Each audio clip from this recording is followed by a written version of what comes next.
I'm going to do an audio sync, and only I need to clap. So there's audio there, there's audio there, there's audio here, there's audio there. 3, 2, 1, go! It's a rail natter. Hi, there was your cold open, and we're here in the London Transport Museum, which is very exciting. We have Simon Kendler, we have Bonnie Price, we have James Shanley, and me. You knew that, but anyway, it's a slice of the Young Rail Professionals Committee.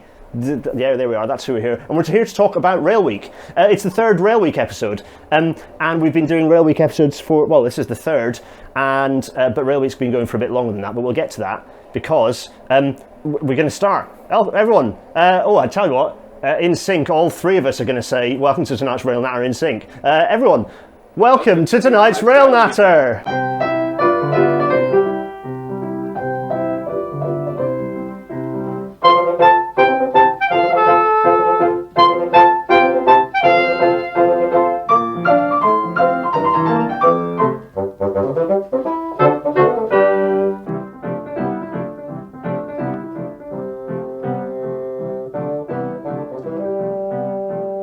And as the Intercity 225 fades away, everyone was going, actually Bonnie wasn't, she's cooler than everyone else, but these two were doing the Ivor the Engine cruise theme under their breath. So that's marvellous. Anyway, right, Rail Week.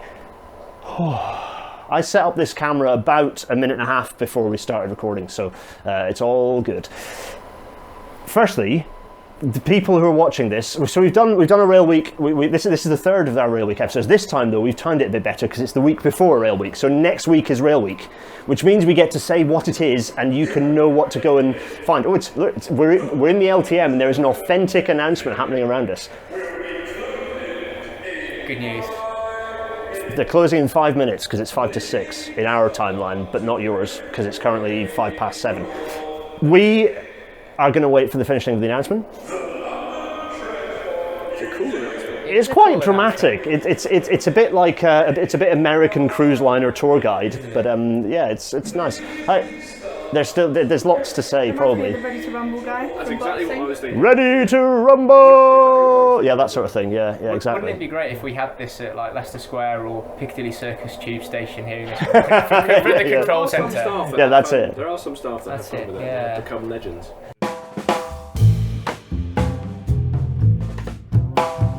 So, I digress horribly. We've had Rail Week episodes, so we've covered skills and the fact that skills is still an issue, which is what fundamentally Rail Week is all about. But like, what is Rail Week? Like, why are we talking about this for a third year running in Rail Natter terms? But how many Rail Weeks have we had now? What's this? This is number. So Rail Week started in 2016. And we've run Rail Week every year, even in spite of COVID, which I think YLP are quite proud of. It started as sort of a pan-industry collective of, there's a skills gap. Yes, there's a skills gap. Well, we all agree there's a skills gap. Well, what should we do about it? Let's all stand around and have a big chat about how there's a big skills gap. However, YLP then sort of was the brainchild. Rail Week is the brainchild of YLP in terms of let's have a focused week on that skills gap to show people all over the country, all different ages, just every single corner of the railway in terms of what people can be doing. Yeah, and I remember getting involved in the first one. I did a presentation, I kind of went to did some things. It was quite a good PowerPoint presentation. You clicked on different things and it brought up all the different jobs associated with it. Anyway, since then, it's grown and it's extended tendrils, and it's kind of, some things haven't worked, some things have worked really well. It's morphed. But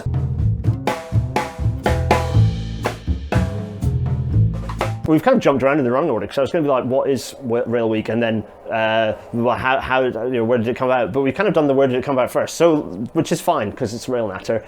But what is fundamentally, I don't know, in fact, each one of you individually, go on, you start. So, what is Rail Week? We'll start off first and foremost. It's about generating sort of interest, inspiring young people, and trying more than anything highlight the work that's going on with the industry, where they feel that they are providing early careers opportunities, but for some reason there isn't that dialogue necessarily between schools, colleges, or even just young people when they're at. I mean, I remember being 15, 16, completely oblivious as to what I could or couldn't apply to, what apprenticeships existed, what entry-level jobs, routes into rail. There was a general sort of disconnect, and I think Rail Week is one part of the answer to trying to solve that, and more than anything, it's trying to sort of, in our unique position as early careers professionals, having that outreach and directly interacting with both people who are either in the industry or early careers, schools, trying to encourage just general engagement. And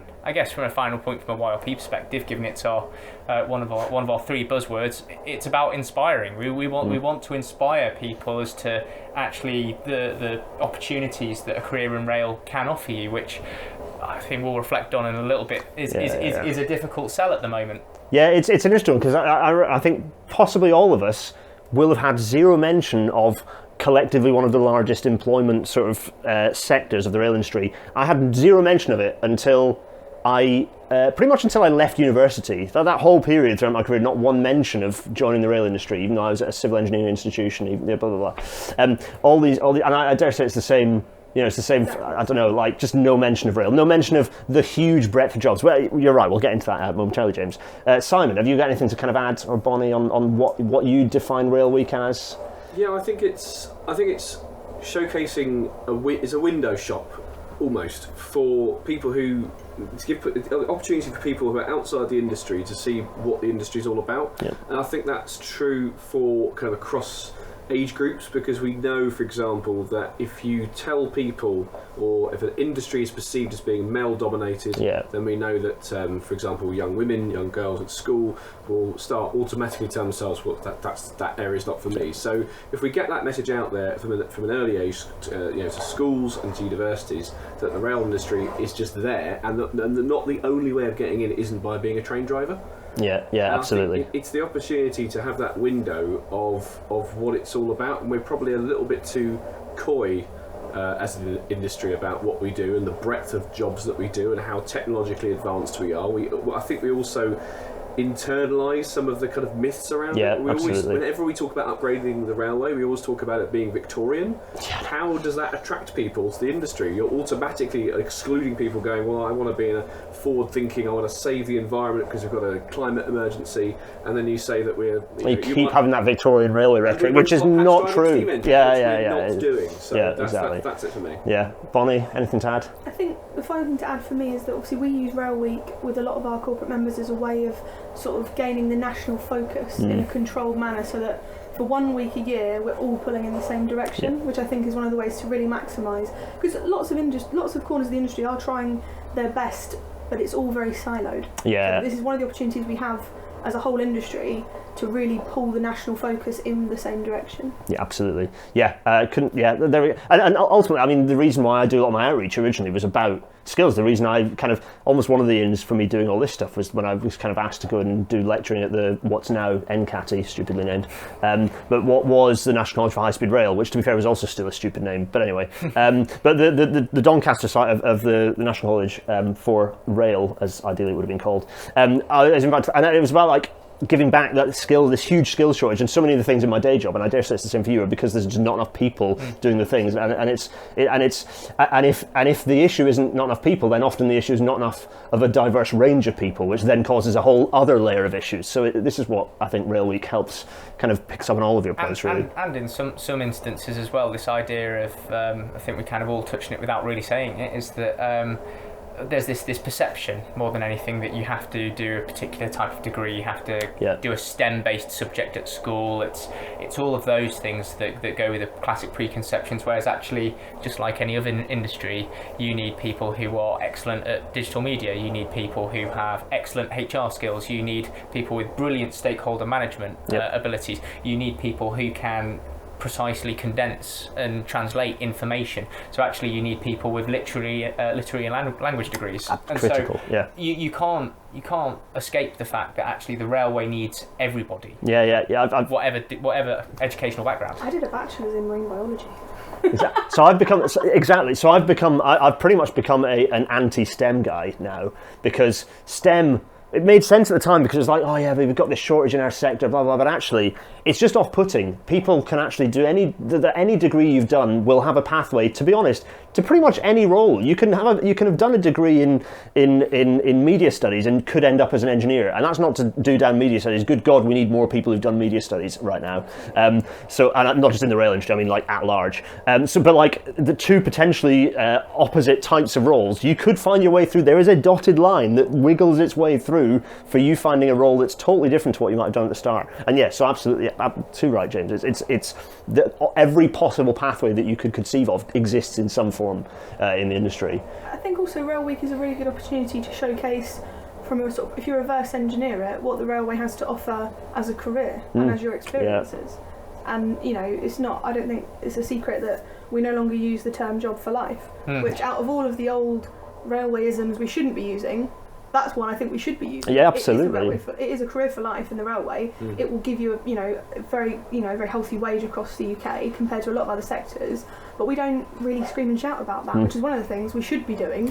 And relative job security as well, exactly. which is something which you need to reflect on. It's difficult to talk of when there are certain areas within the industry that are trying to. We'll be getting there. Don't worry, we'll be getting there. But there is that element of you're not at a whim of whether the country's in a recession or not, or particular downturns, which does have its perks, because people, whatever day of week it is, whatever's going on in the world, need a railway to run. I mean, Christ, look at Ukraine at the moment and how they've managed to keep their railway operating during what is probably the most difficult. A little bit of an embarrassment for our rail industry. Yeah. That what has been running over in Ukraine by comparison. But yeah, that's almost another. In fact, it absolutely definitely will be another episode all of its own.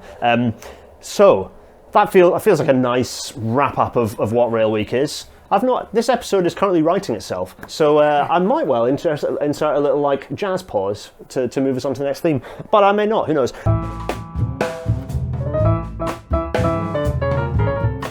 We've talked about what Rail Week is. I don't know, Bonnie, do you want to tell the story a bit more? Is there any more to say on where it came about, or do you think we kind of covered it at the start, do you think?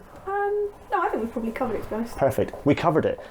So we've talked about what Rail Week is. We talked before that about where it came about, and I think that was kind of people a kind of an idea of like what this thing has existed for 8 years. Where did it come from? Why does it exist? The last thing to talk about is this year in 2022. What in the heck is going to be happening for Rail Week?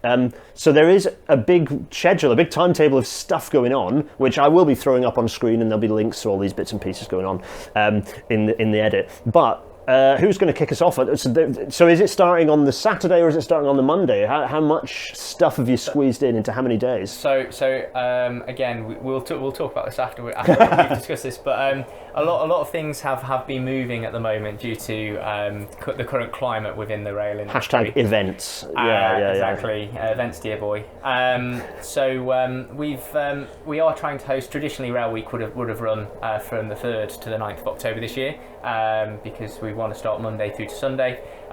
We've recognised with particular challenges, again, that we'll come on to at the end, that some of those events may still take place, but they may move to a different time to make it more appropriate for both good attendance and also speakers to be able to attend. So with that in mind, just on that caveat, yes, we've got events running pretty much every day through Monday to the Sunday, depending on which region you're in. So we've got London, the South East, East Midlands, West Midlands, Wales, and I think there'll be a couple of events both in Western and in the Yorkshire North East region as well that will have specific events that you should be able to attend, and will be able to attend and register your attendance via the YRP events page website. But for particular examples, we've got Politics and Rail down in London and the South East, which is going to be kindly chaired by yourself. We've got Tan Desi MP, current Shadow Rail Minister, in attendance. We've got Nick Kingsley from Railway Gazette confirmed as well, and we're trying to firm up hopefully one or two more surprise guests, if you like. We'll keep it as a surprise for now. Hashtag events again. Given that everything is fluid and very and subject to moving at the moment, but there's lobbying people's press offices. Yeah. quite. It's all under control. Yeah, everything worry. is fine. Don't It's an worry. event with me involved. What would you expect? You'd be We, nothing less. we look like ducks on the water of a pond where we look very graceful, and yet our feet are paddling furiously under the water. Yeah, I've never been described as graceful. I will take that. It's very nice. Yeah, yeah. There's politics and rail, and then So we've got a careers fair being hosted at Coventry University on the Wednesday or the Thursday of the week. That's up obviously in the West Midlands region, so I think that's open to any and all, especially university age students around the West Midlands region. If you want to come and say hi. We've also got a depot tour in Derby at the Alstom depot that is being penciled in for that weekend by the East Mids as well. So Very hopefully nice. that will be I love a taking good place. tour. Absolutely. So there's anything and all going on. have but I'm toured sure around there. It's interesting. Yeah, there's other favourites that Bonnie and Simon will want to talk about as Go on well then. that they've got. After me. Go on, Simon.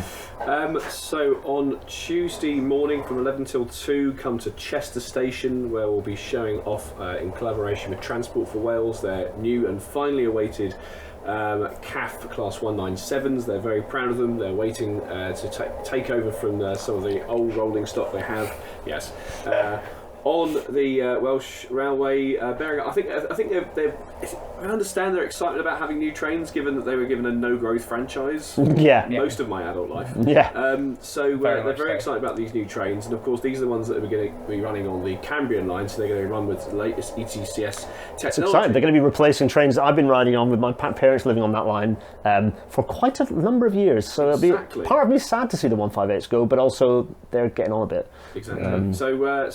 Those are coming. So if you want to come down to Chester Station, that's on Tuesday, the 4th of October, 11 till 2. Come down and find us and have a sneak peek around a 197, and Transport for Wales and YRP will be ready to welcome you in. And then on Wednesday evening, I think I've got this right, we've got in the National Rail Museum, we've got a joint event with NCATI, a kind of industry open evening, as it were. So again, come down to the NRN that starts at I want to say 6.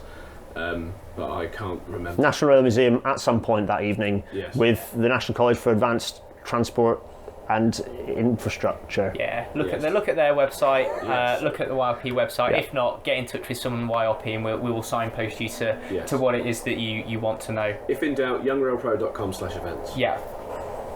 Bonnie. And then on a Friday, there's two events that I'm particularly excited about. Ooh. One is speed networking in Birmingham, and then the other one is an event down in London, which will be the secrets of sponsorship. Because to be frank, I've worked on lots of big infrastructure projects, and I don't really understand what they do. What do sponsors do? What do they actually What is a do? sponsor? What do they do? Well, I mean, There's lots of They are a It's linchpin in the You should have structure. asked George at last year. Yeah. No, because he told me to steer well clear of any sponsorship discussions of being a sponsor of Euston. But, So yeah. we know they exist. We know there's a lot of them, and they must do something important because there are a lot of them. Yeah, So we've got they're Richard. important. We've got Richard Lyon coming from TfL. He was the principal sponsor for the central section of Crossrail. Amazing. And he's a lovely chap as well. And then afterwards we're doing some networking, which is something Very nice.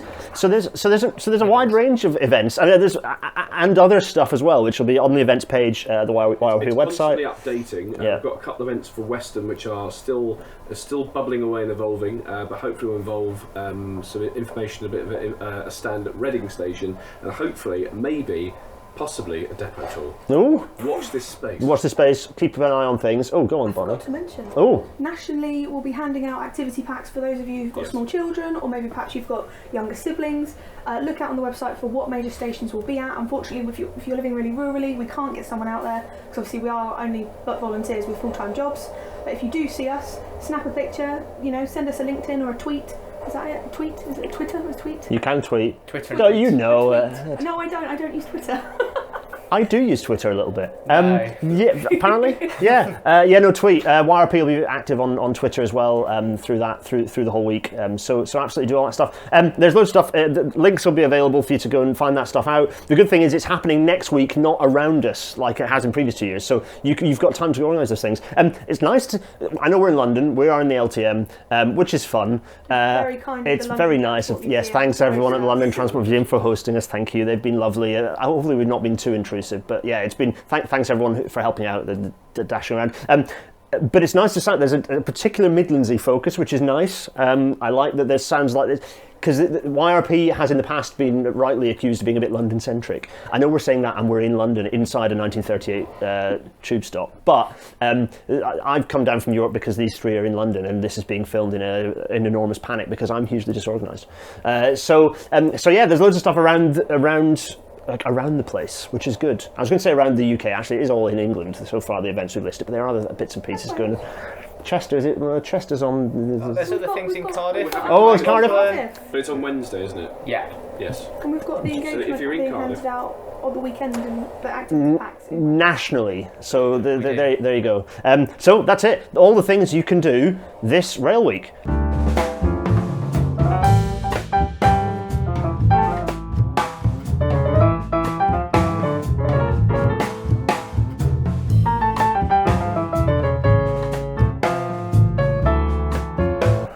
Absolutely. Is this going to be like a jazzy cutscene? Probably. Jazzy. Or Yeah. might just leave it like this. And There's a good chance that this is now going to get left in because it's mildly entertaining. So these two did the singing earlier. Now Bonnie's done some singing, which is lovely. Yeah, exactly. I've not sung yet. just There's musical time. interlude. Yeah, exactly. Musical interlude.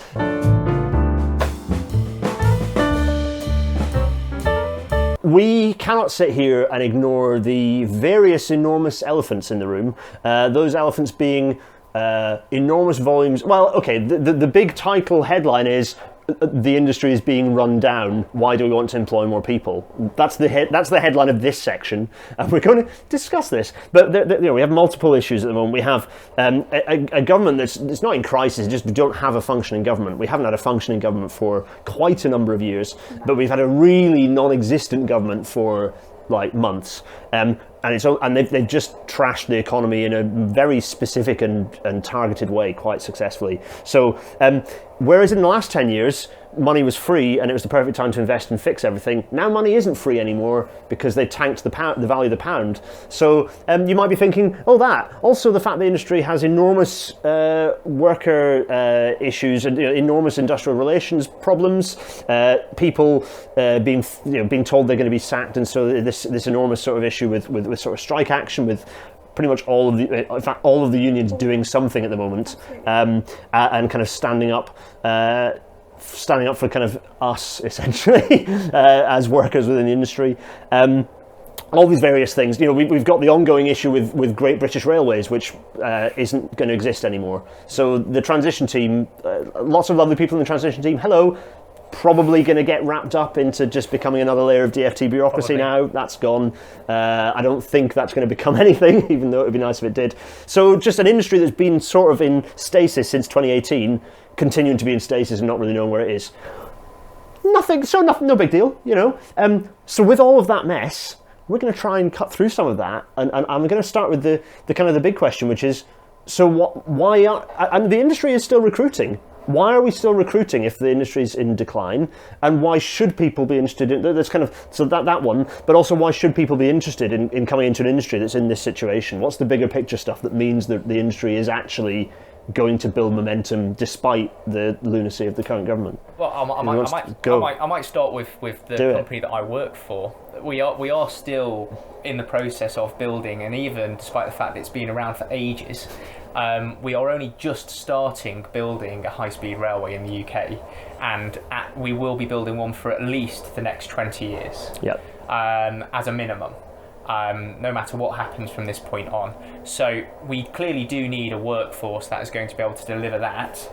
We also need to have a workforce that is able to keep the current existing railway operational. And I think it is a fair reflection, as we're seeing with the case of Avanti West Coast at the moment, is that because of the ageing workforce that they have and their current business model to operate the franchise, because of the impacts of COVID and people sort of reflecting on their own life choices and what they prioritise, their business model no longer functions, which, although sounds like a terrible thing, is actually a really, really good thing for young people entering the industry, because we still need these things to function, no matter what the mood music might be or whatever government sound bites might come out or you hear from industry leaders, because it is all for the media. These roles and these functions need to be filled, and the sad truth is that we have an ageing population within the rail industry, and we need to replace it. Now, coming to your point about, well, how does that excite me? Why is that interesting? Well, there's great opportunities to learn. There's a lot of cross-learning. The railway, despite what is going on, is still quite family orientated, in terms of the whole reason that we're here right now is kind of we're willing to help each other out and do things which we believe is for the good and the betterment of not just ourselves but others as well. So there is that as well, and I think also we need new entrants into the industry, because we need people to be to bring new ideas, fresh ideas about how to run things. Because going back to part of the issue that we're in right now is that I think we have had a particular group of individuals who have been making decisions on the direction of the rail industry at large over the last 10, 15, 20 years, and they've come at it with a very 1990s kind of viewpoint, rather than thinking, well, what's the railway that we need in 2050 and beyond. And we can talk about the issues around the climate crisis, we can talk about how anything else sort of interacts in transport inequality, exactly. cost of fuel, all these sorts of intersecting things for sure. So that's probably where I would start. We could just jump straight on the back of that, because what is one of the major issues that young people are thinking about? And on my way here, I went past King's College and I saw all these younger people in university. And I know how I looked at climate change. I'm still a bit of a kind of, that's a bit in the future. We're living the climate crisis. Oh, it's happening now. Yeah. It's and we not can see the a future effects. Like there is no question about it. So two words that always drive a lot of what I'm working towards in terms of both in my day job, where I'm trying to get more freight and stuff to move around by rail, but also for YRP, because we need more people in the rail industry, because we need to have a more sustainable economy and a more sustainable transport system. So climate change, and what is one issue that all young people can agree on? That needs to tackle climate change. Absolutely. And I think that's probably where there's been a bit of a, not a generational divide, but just a bit of a different focus. And that's where bringing young people in, it will be first and foremost one of the biggest issues of the day. Yeah, and Bonnie, I'm going to come back to you with a specific thing in a second, but just to kind of round that off, a major problem we have in the rail industry is a lot of people who think in a quite I'd argue 80s-y way about the world at the moment, and we need to be thinking in a 2010s, 2020s way. Ideally, thinking a bit further ahead, maybe, about what the railway's for. These two here have talked about, well, wouldn't it be nice? But in terms of the actual industry, it's all very well us saying you should come join the industry, but are there roles appearing? Are there jobs appearing? Is there actual availability of jobs are job applications currently being thrown out in the industry? Absolutely. I mean, so I work for a consultancy called Aegis, and our number one sort of business threat is recruitment. We cannot get enough people fast enough to plug the gaps. And I know that, for example, at TfL, the jobs that they have advertising, they're struggling to find the right people. So I think there is absolutely a huge amount of opportunities throughout the rail industry, because, not to sound too sort of American NASA, but things are life expired assets. Failure's not an option. They can't just be left broken. They have to be fixed, regardless of the government coffers, regardless of everything else. The tube isn't going to be allowed to break and not run. The West Coast Main Line isn't just going to be allowed to break and be left to go into ruins. The government will find money to fix it. So we still need to have people employed to therefore do that. Yeah, for sure. So I think from that perspective, there's always going to be job for life, as it were. And I think another sort of thing that, maybe I want to sort of go to the opposite end of the scale of doom and gloom, is that there are so many opportunities in railway for just having a bit of an adventure. I mean, I dropped out of a marine biology bachelor's because I had no idea what I wanted to do in my life. I got a temporary admin role on a building site in Neasden Depot for a new substation. And since then, I've been to Germany, I've been to Milan, I've been to the Netherlands, all on railway trips. I've been given so many opportunities just through working in the industry by putting my hand up and going, yeah, I'll do that. I have no idea how to do it, but I'll give it a go. And that's really the kind of people we need. I don't know how to do it, but I'll try. I think that is Yeah. a good thing to recognise as well. That I think, certainly from my perspective, if you're willing to try and you're willing to help and you come at things with the right intentions, irrespective of the outcome, you might get things wrong. People might get sort of angry and shouty from time to time, but ultimately, if your endeavours come from a good place, people will always turn to you to help. Yeah. Because you'd have to be a special kind of idiot to walk into a job that you can't physically do anything. People will appreciate any kind of help that you can do, and just because you might feel that you might not be up to the challenge right here and now, ask for help. And even if you do get it wrong, it's a learning curve, and people will forgive you for it. Getting it wrong is a perfect way of growing. Yeah. You fail once, and you know how not to do it again. I mean, I broke a car park. We talked about this. When I broke a car park with a crane, I was moving around to a company that is redacted. I'm still not allowed to talk about it. Redacted. I really made a mistake here, and the first thing that redacted person said to me was, "Is anybody hurt?" I said, "No, nobody's hurt, but I've definitely broken the car park." And he was like, "That's fine, nobody's hurt. I'll see you in half an hour." Yeah. But I wasn't, even then, once it was all over and the stress and everything was fixed, I wasn't lambasted, I wasn't screamed at, I wasn't no longer given opportunities. It was, you did a really good job, not just, covering it up and panicking and things like that. It's all just a massive adventure of chaos and wonderfulness that I think is the railway, from all different directions that we work in. Everyone, you too can break a car park. The thing is, Sacked up. so yeah, in Minecraft, yeah. I think it's worth saying, like, there are. You cannot imagine how many the diversity of jobs that there are in the industry. It's not just we've probably named about 20 already, kind of either purposefully or in a sideways reference. There are thousands, tens of thousands of different individually definable jobs in the rail industry. Like, so many, you could not list them all. Yeah. And every single one then under that is changes and wibbles based on the individual and what that person's talents, skills, interests, things they find fun. Every job shapes and twists, and because it's the railway, because it's a thing that, I mean, much as government doesn't realise this, but whether we like it or not, the railway is mission oriented. We're moving people and things around. At some point, government will realise that's the point of the railway. They don't seem to be able to at the moment, but it's mission oriented, so we are all focused on the mission, which is to safely move people and things around as efficiently as possible. That's the mission. Do as much of that as possible, and that is, unlike lots of other sectors, that's quite focusing. I don't know what the insurance industry's focus is. By the way, there are people who are within the insurance industry within the railways, so hello to all the insurers in the rail industry.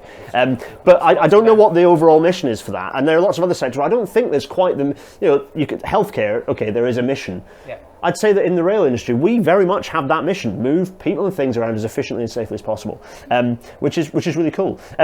So that, I think... So there is all the doom and gloom, absolutely there is, but there's so much opportunity. There is absolutely, there's so much say about apprenticeships, graduate schemes. Absolutely. There's loads of these things. So you've got bodies like National Skills Academy for Rail, you've got NCATI that you mentioned as well that are going to York purposely for that. There's University Careers Fairs that we're going to Coventry. Yeah. And often those are some of the best schemes to go on, because you end up with the sort of the least as responsibility as possible while gaining the greatest exposure. Yep. And yeah, you kind of, if you are a person who's able to sort of take it by the horns and run with it, you will get a lot out of those, and ultimately you will build a good reputation for yourself, and it will stand you in good stead for the future, especially if you go and are willing to go that little bit extra for someone and just create a name for yourself. You'll be stood in high regard. Go on, Bonnie. I think even if you're perhaps even beyond sort of apprenticeship age, there's a huge amount of roles you could pivot into. Yep. So, for example, the other week I was discussing with a friend of mine who does a lot of like private cleaning jobs, and she was saying, the economy's going to be really bad. What's the first thing to go? People who have people cleaning their houses. So I said to her, why don't you do construction cleaning? And she's like, is that a thing? So of course, at the end of construction jobs, what's left to do but clean everything up? And we looked, we did a quick scroll of, Indeed. If you want to sponsor, that would be great, by the way, because I mentioned name drops. We did a sort of quick scroll, and it's hundreds of pounds a day for 8 hours of just cleaning construction sites that anybody can pivot into very easily. But those roles aren't going away. Stations need to be cleaned because otherwise they get dangerous. Absolutely. You need to be able to clean trains because otherwise they become dangerous. You know, you cannot avoid these things. So there are absolutely rules out there. Of course, in the ideal world, those cleaning jobs would be integrated back into the operation of the railway, but that's another story. So there are opportunities abound, no matter what your interests. And I know there's part of the reason why I do this on RailNatter, and I think that is because I know lots of young. Hello, all the real young, not us. We're not really young people anymore, much as we'd like to tell ourselves. Really young people, like super young. I don't know where the threshold sits. We can all decide. I think you stop being young when you end up in a room full of 16-year-olds and you realise you're not cool anymore. That was the epiphany I had when I went in front of a room of 16-year-olds I don't think teaching. anyone feels cool in front of 16. I felt like I had that in my 5th year at university, seeing a group of 18-year-olds walking in my 5th year. I was there feeling very, very old. But I mean, that's another story for another day in the pub. So I know that RailNatter, hello all of you watching this, I know that from the Discord server, how many of you are interested in stuff and interested in things and interested in railways, and are perhaps not sure about what you want to do in the future. Well, get involved in some of these events. Come and see some stuff. I think it's great not to be sure. Yeah. Like the most successful people I know were people who came out of education going, I have no idea what I want to do, and just kept trying their hand at different things. I wasn't sure. I had no idea. I ended up doing planning, and the reason I got into planning at university is because I just have a general interest in how stuff works.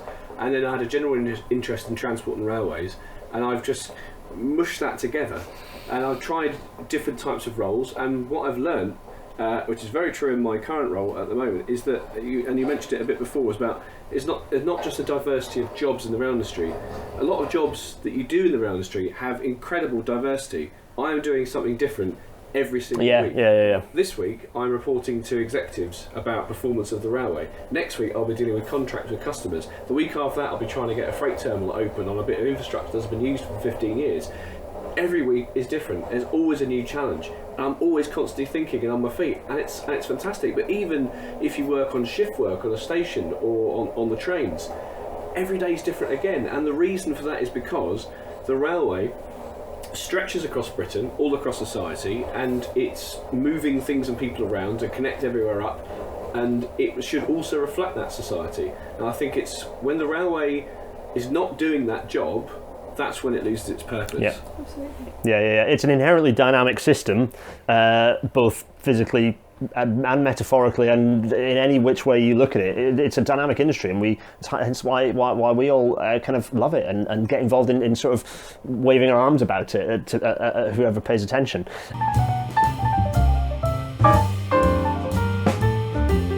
The other thing for me about it is that it's just, I don't think.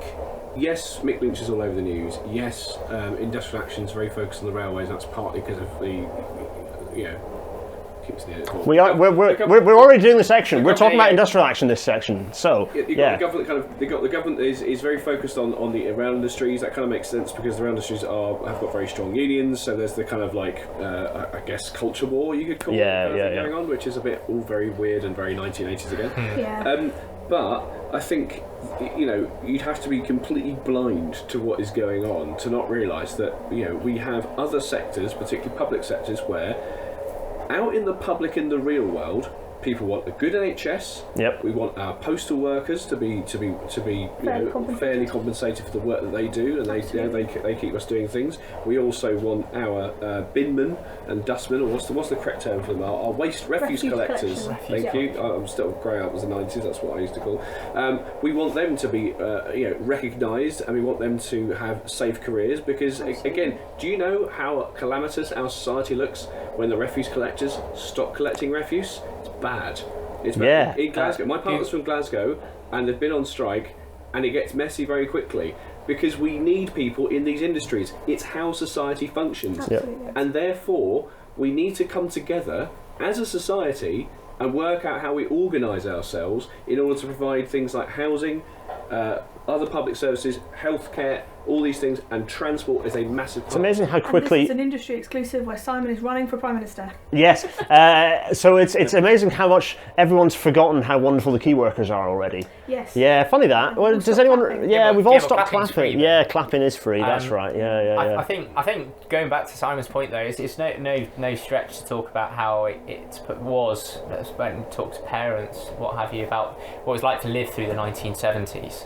And the whole premise that obviously not people's bag at all, but how Thatcher came into being is on the basis of we ended up in a society that just wasn't functioning. We had dead not buried, we had bin collections just dumped on corners of streets, piled 2-3 stories high, like double-decker sized high. Down to 3-day working weeks. In some Went down to places. 3-day working week. All of these kind of things, just because for some reason society just found an inability to function and work through its problems.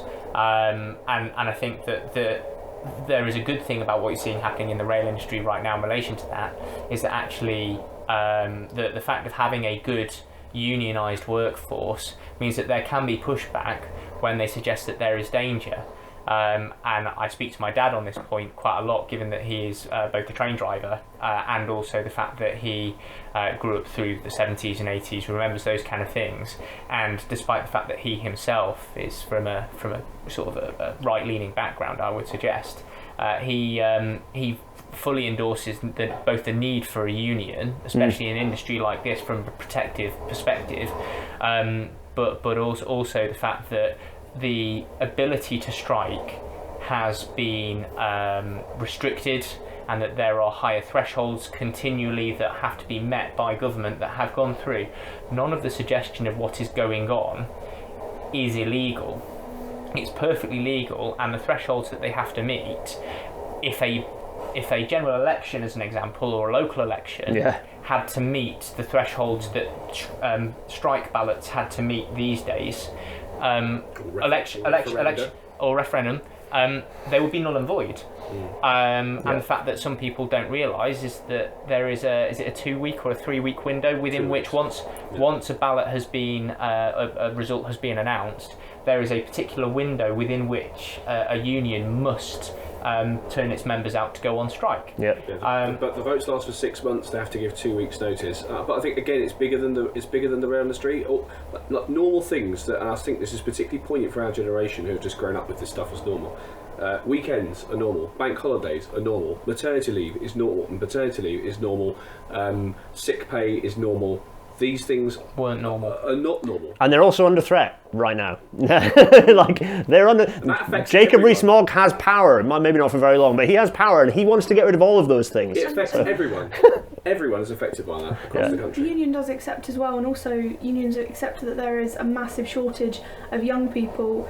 For example, there's a young RMT section of RMT because they recognise they don't have enough young people in their union and want to encourage more young people in. So it's not like the railway unions, for example, or RMT specifically, are going, no, we're just looking at these sets of terms and conditions. It's about the much wider problem that you guys have been talking about. I think that a lot of times people sort of are happy to lambast unions that it's just about conditions, nothing else, that specific issue.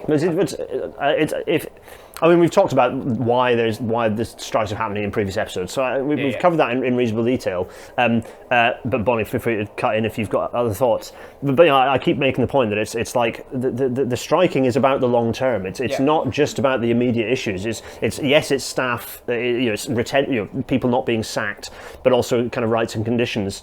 But it's also the impact that we're seeing on rail services at the moment. Within the rail industry strikes, it's the impact we're seeing on rail services right now. Avanti, good example, but we've still got a short timetable running, a limited timetable across the whole UK. And then long term, it's things like stations and the fact that some stations might be cut with the long term government plans, but also station ticket offices and these sorts of things that are critical for accessibility on our railway. Until we've got level boarding perfectly installed everywhere, there needs to be a presence at stations of staff. All these things long term that the unions are interested in. And there's a lot. It's just. And all of this stuff is happening in the thick of we still have a skills shortage. We're still trying to retain staff. The painful thing about the voluntary severance schemes, for example, at Network Rail, is all of the people who have a lot of the knowledge and skills, and because of the post-privatisation drop in employment, they haven't really had anyone to pass that knowledge on to, and now they're just going to take a VSS package and kind of be shunned out of the industry. That means there's an enormous there's an enormous knowledge gap that's forming. Potentially, not necessarily, but potentially, what the Dalwhinnie report just came out today. Potentially, why we're seeing repeats of Clapham type events happening, because there's this widening gap. So absolutely, this is the actual consequence of the skills gap is that safety potentially takes a hit, and this is what we need to avoid by bringing people into the industry, by and indeed by having getting everyone to realise that join a union, be part of a union. Unions absolutely are like there was a thing even when I joined the industry. There's just certainly in private sector. Absolutely. Don't need to bother with a union. Not relevant. How wrong that is. How wrong that is. Bonnie, I was going to say, yeah. Message that you're given I was going to give you the last word really on that one, because as a young RMT, what is your role in the young RMT? Are you a convener or just a member? And just a member. Last word on strike action in the industry and any kind of broad thoughts. As someone who doesn't have this approved from the press office, good.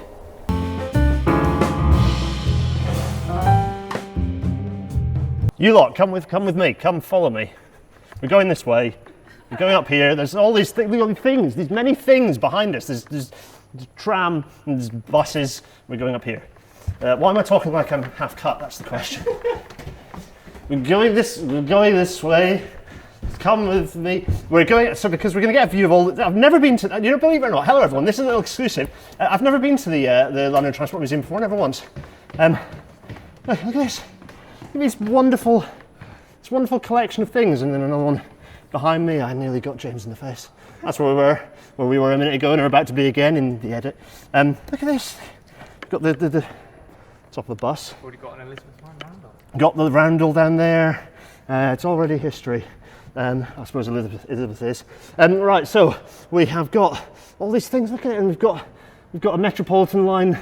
Oh, there's quite a bit of stock over here. I didn't realise they've got snuck a few in. Oh my goodness me, one of the finest things I've ever seen is down here. It's a roundel coffee table. Glorious. This is in my dissertation that I did for the university. It's called Trains and Living Rooms, and that was the front cover of that little area. This is Rickmansworth. This is very nice. Oh, we can even come in. You can come in here. Look at this. We're inside a...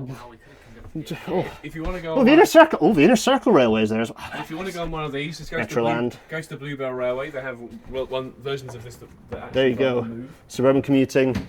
Sections of crikey. This guy looks pretty unhappy. It looks suspiciously like Stan Laurel, but there we are. Aren't cabs great? Covered areas to work. There's no covered cab there. Good. This has been a whistle-stop tour of the LTM. This is nice. That's the pen thing holder for the fountain pen. Here is a bomb-damaged hole, which is interesting. Oh no, it's not a bomb-damaged hole. It is just a construction of it. Which, to be fair, Metline, they're about the same. Bomb-damage slash. We're going this way. Underground stock to the subsurface. Oh yeah, this thing. Yeah, there it is. There it is. Marvellous. And we're going to run back to the start because we have to leave because we're being kicked out. But there's some things. Thank you both for joining on this whistle-stop tour. John Hampton, there, the lovely London Transport branding. Marvellous. Which way do we go down? Can we go down this way?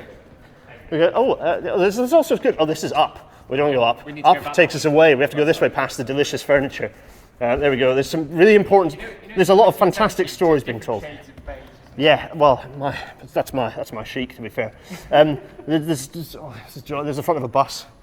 It's not the 176 to Penge though, which disappoints me because that bus seems to be everywhere at every moment. There we are. Anyway, right. This was the whistle stop LTM. Oh, right, Simon has a thing to say. It used to be fun to go through the shop because then you can find out where Tim Dunn buys everything that he wears. Yeah. Hi, Tim. Hello, Tim. We're in the museum without you. Sorry. There's a baby train over there, which is the front of a DLR. I like that. That's fun. More baby trains. Although trains should also have those in real trains should also have areas like that. But anyway, there's nothing. They've also got traffic lights. Traffic lights. You know, I once asked Father Christmas for traffic lights. Anyway, that was this section. What is next section? I think possibly it's the end or the wrap up. Right. Oh, Simon has come to wants to show the last trams. Trams are good. Not enough trams in London. Build trams. There. It is. This is the City and South London Railway electric locomotives from 1890. It looks like two pianos that have been stuck together. It does look like they that. had a nasty habit of electrocuting the drivers. And behind we can go inside the carriage. The original carriage, the City and South And from London inside that carriage, we shall conclude this segment, and then we shall run off. Oh, the C and SL railway. Yeah. It's a bit like a mail van, really. Oh, and then the plans. Oh, there's lots of stuff about the tube. We're surrounded by tube thoughts. Yeah, there's the central line. Very nice. We're going to whiz in here. Oh, it's very dark. This is the padded cell. This is the padded. Oh, You don't need windows. Right, everyone. You don't need windows when you go underground. Bunch of people in There's there. nothing to see. Yeah, this is it. At the end of a very dingy segment, once again, me and Simon on a train, not talking about the comfort of the seats. This doesn't have level boarding.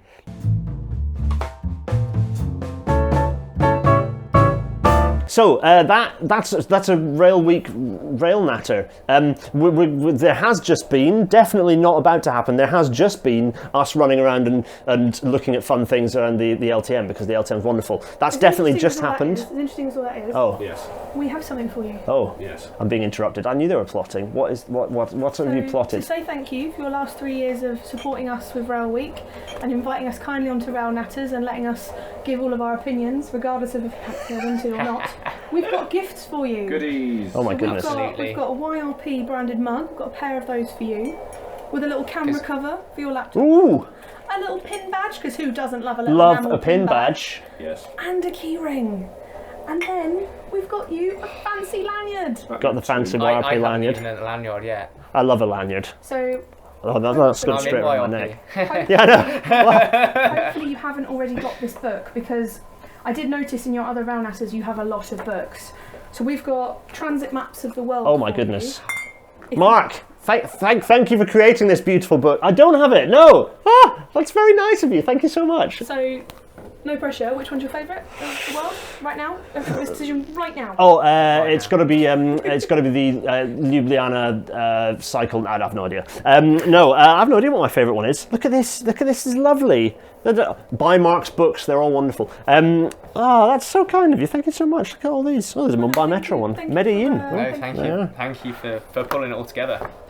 I haven't pulled it together Got yet. distracted Well, with the this- things I bought for me. I just those are other things. Yeah, I'm not getting the Brio That's all train. the things Look, these, that, thank you so much. There you go. Ah, YRP merch. So freebies. YRP membership, by the way, everyone, is absolutely free. We have our Good committee. point. We have our regional committee meetings, which are taking place every month. Get involved. If you are in doubt, then please get in touch with any of us. We're on Twitter at YRP. We've got our LinkedIn. If you're already in the industry and have one of those, get in touch. If you want to get involved, there are lots and lots of ways you can get involved. And we hopefully that in a few years, if we've done our job properly, it'll be one of you watching will be sat here being interviewed by another type of Gareth, whoever that may be, or probably still Gareth. And then, we'll see you soon, and come and join us at our upcoming committee meetings, and you'll be running our events, and we hope to meet you there. Thanks. Well, there you go. Great plug. I know, that was sensational. Well, that's good because I don't need to get the YRP plug later on. Where was I before I was not rudely interrupted? Before I was interrupting, giving Doing freebies. your own outro. Oh, I was doing my own outro. Yes, the audio only. This has been a rail natter. Audio only. Thanks to everyone listening in audio only form. They're waving. It's audio only. You can't see that. We're all. He is waving. There we are. So audio only people, thank you. It's available on all good podcasting platforms. To support more of this sort of thing happening, which you can do other than the YRP stuff. To support more rail natters happening. Patreon.com/Gareth Dennis, where you can for £1 a month you get all the benefits. You can also, like some of the very kind but crazy people who give me more than that a month. Lovely of you to do so. Thank you so much. The merch is still on pause. Boys, if you're about, shout. PayPal.me/Gareth Dennis to throw abuse at me, and also, what's the last? There's 1, 2, 3. The Discord server, GarethDennis.co.uk/Discord, where the chat that's been happening in the side. Hello, everyone in the chat. Continues. They're the plugs. The YRP plug has happened. London Transport Museum. Again, thank you so much. It's been brilliant. Thank you. So this is a lovely venue to sit and film. Actually, quite nice filming. I would probably get some more lighting because it's a bit dingy for my other camera. But anyway, it's actually perfect. Really nice. The phone works nicely. I had multi-camera set up, but it didn't work out because I'm disorganised. So the last thing. Oh yeah, next week's episode. Next week's episode shall be, given today's announcements that Louise made, good possibly? Question mark. That's next week's episode. What do Labour mean by nationalisation? I think it's an interesting thing to explore, because at the moment it's still a big question mark. The policy hasn't changed since 2017. We don't know really what the detail of the policy is. But we're going to interrogate Tan Dessie's piece in Modern Railways. I might even grab Tan and ask him at Politics in Rail, which will be happening. Thursday the 6th of October. Yes. At 6 p.m. Doors open. Event will start from 7 p.m. Come to that, and then you can ask the questions that I'll have attempted to answer the night before. I can't remember what the Thursday. That would be the night before. The night, yes. This is for this Wednesday. Yes. Next Wednesday. Yes. All of that. We know what's going on. Don't worry. It's like a Marvel movie time. It's chaos. Yeah. How does time work? I don't know, because we're about to go and film some B-roll that's going to mess time up. This definitely happened feels earlier. Like an excellent conclusion. It does. We might This as is well it. just turn it off. It's it. Like, Boom. Which we did actually put in your natter the other day. Anyway, right, enough of that. Everyone, we're all saying goodbye. Cheerio, everyone. Thanks for watching. Goodbye. Cheerio.